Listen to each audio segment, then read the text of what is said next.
Okay, I thought we'd take a look at Tomy's Omnibot variations, starting with the original Omnibot, then the Radio Shack version they made with a different head, then the Hearoid version they made which has voice recognition, then of course the Omnibot 2000, and I'd ordered a battery and it just arrived today, and I figured before it gets even colder out here, maybe we would play with these now. I'm aiming this down because I've got a tape inside the Omnibot. I think we'll have to do this in 3 or 4 parts. So let's call this part 1, where we just look at the Omnibot. Because I have one battery, I've got to move between them, and 2 of them have very different functions, which would take a lot more time to explain and play with. So basically, you're staring at the Omnibot here. And really what you have is just a motorized platform that can drive forward, backward, left, and right. Runs on a 6 volt, originally 4 amp battery. Now when you buy the batteries from, they're rated at 4.5 amps. Doesn't matter, it's the same battery. They have a cassette deck in them which records tones, and the tones can program the motors, the lights, all the things to perform their functions. There's also a clock, so you can have it do things on a time schedule. And if you don't want the robot to move, but you want to just use it as a cassette playback, you can do that as well. It'll just play music back through here. Looking on here, tape open, you have a volume control. You have your main on-off switch here, and you have 3 push buttons where you select RC program mode or just tape playback mode. I had a tape in there which I have recorded using the transmitter. Put it into the mode where it would record on the tape, and I basically drove it forward, turned it left, turned it right, drove it back, spin it around, back it up, have it make some robot sounds. Very short little demo tape, just to show what it can do when it's in tape mode, basically. So there's the main power switch.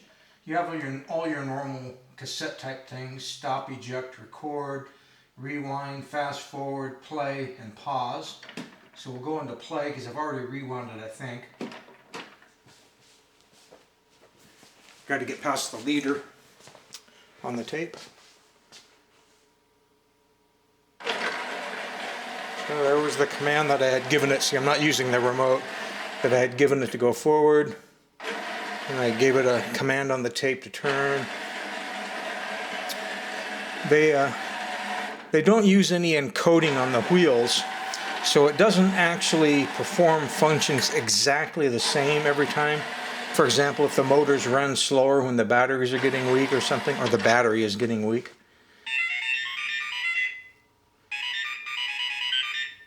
Okay. That was me testing. You have a microphone on your control thing and a button you can push, and it actually recorded my voice. Get a lot of static interference from the switching power supplies and the fluorescent lighting, so I don't ever get really clean audio transmissions going through the thing. Let's move in closer now that we're done with that little demo. Okay, let me adjust everything.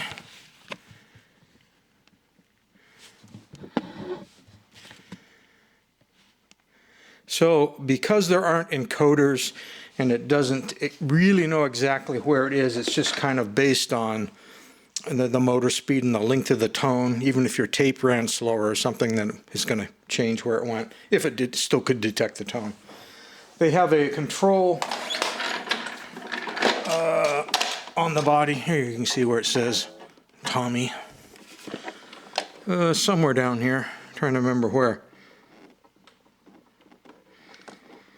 I guess we can look in the manual. Here's the front caster. These are the drive wheels. One difference between this version is these 2 wheels here don't exist on the Robie Senior or the Hearoid. They just have a solid bumper there. Oh, I know where the control is now. It's right here on the back. This basically allows you to, if you turn it, if your robot, when you go tell it to go straight, isn't going completely straight, you adjust that. It basically is adjusting the speed of the motors so that you can get your robot to go as straight as possible. And here you can get more of a close-up look of what's going on here. So you've got all your normal clock modes where you can set alarms, minutes, seconds, all that good shit.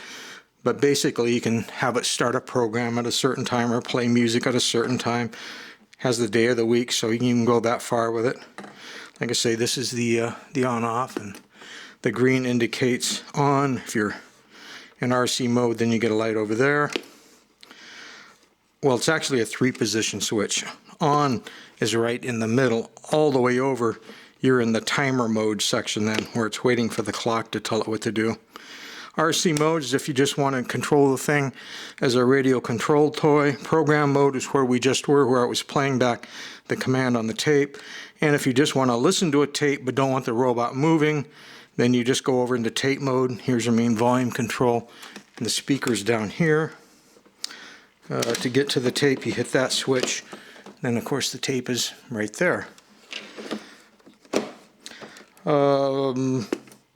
Let's go into RC mode.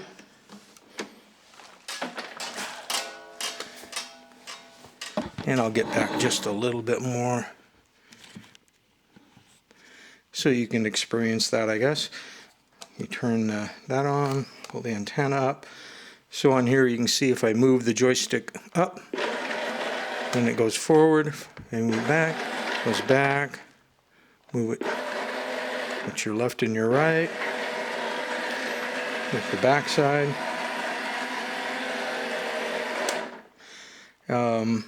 You can start and stop the tape. For example, if you had something recorded on there, music or something, you can start and stop it from here. Well, only if you have it ready. Omnibot sounds, it gives you 2 sounds, which make the eyes light as it does them. Then this is the push to talk that I told you about. Test, test, 1, 2. Coming through better now, I guess because I'm closer. But you can see you can get a lot of buzz and hum in here. That's pretty much for the transmitter controls. You have 4 penlight batteries in there. I don't think there's really anything of any great interest written there. The robot does come with, well, of course, a massive instruction manual. It came with a home plate, which you can lay on the ground so that you know where your starting point is, and you should end back there if everything's working completely right. Of course, it comes with a wall wart charger, but it also comes with a tray. In this case, this one is still all wrapped up. I'm not quite sure. Oh, there's the little black thing that's taped to the tray. There's the adjuster for adjusting that speed control that I told you about on the back of the robot to get it to travel forward. Right now I noticed that this one, it hasn't been adjusted to this battery anyway, because it's pulling to the right a little bit. When I told it to go forward, it was inching its way over. But anyway, the tray would hook in. Don't ask me how. Ah, I see. These deals out here on the sides, you flip the arm grips around. And of course you can move the arms, open and close them, so that would hold on to the tray. So then you could use the robot to deliver drink holders, drinks, food, whatever you like.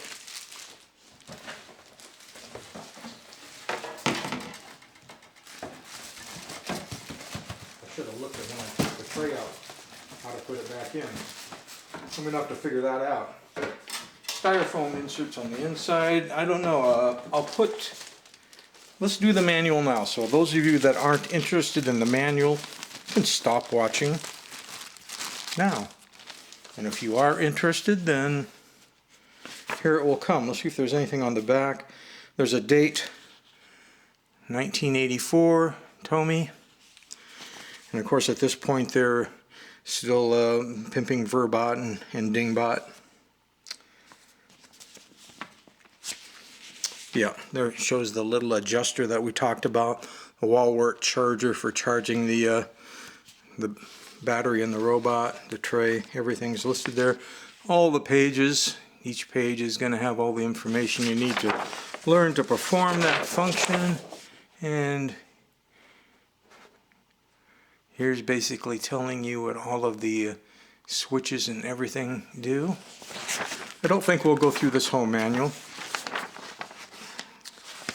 It'd be very time consuming, but basically it's showing how to take the back off. Oh, there are two AA batteries that go in with the 6-volt battery.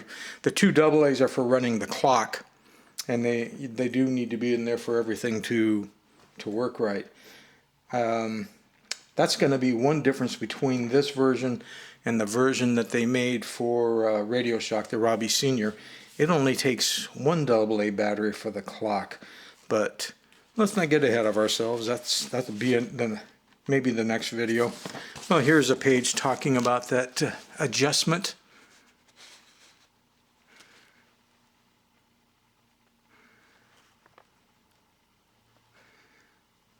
To get your robot to go straight, telling you how to manually advance cassette tapes. There's just there's 40 pages of information, so that's too many pages to hold up to the camera. So I think that's going to pretty much cover it for the Omnibot. Again, it's just a programmable wheeled platform that you can, well, you don't, I shouldn't have said program. It is programmable, but you can also do it real time, and it's just a motorized platform. Other than that, it doesn't really have a whole lot of functions. That was quite a novelty, though, having something that you could program for however long your tape is. You could make your recording that long, so you could run it all over the place if you wanted, and see how close it came to going to where you wanted to go when you played the tape back. But Omnibot, 1984, Tomy.